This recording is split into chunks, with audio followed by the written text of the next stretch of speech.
আসসালামু আলাইকুম। যারা হিন্দুরা বলেন যে তাদের উপর নাকি মুসলমানরা টর্চারিং করে, আমি বলতে চাচ্ছি যে এই পর্যন্ত আমরা কখনো দেখি নাই আমাদের সাথে হিন্দুরা বসবাস করে।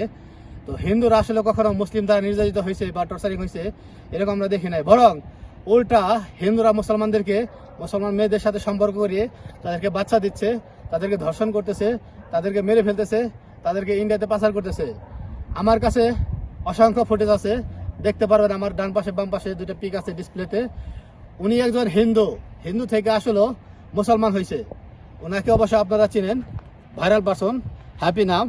তো ওনার বাড়িঘর কিন্তু ভেঙে দেওয়া হয়েছে উনি মুসলিম হওয়ার কারণে। কিন্তু এ পর্যন্ত শুনি নাই যে কোনো হিন্দু ব্যক্তি তার কোনো হিন্দু মুসলমান হয়েছে তার জন্য কোনো মুসলমান তার বাড়িতে যে টর্চারিং করছে, কিংবা কোনো মুসলমান অন্য কোনো ধর্মে গেছে নাস্তিক হয়েছে তার বাড়িতে টর্চারিং করছে, এরকম ঘটনা কিন্তু হয় নাই। তো সুতরাং আপনারা হিন্দুরা সাবধান হয়ে যান এখন থেকেই। মুসলমান যদি একবার গর্জে ওঠে না, তাহলে আপনারা হিন্দুরা আর টিকতে পারবেন না। আল্লাহ হাফেজ।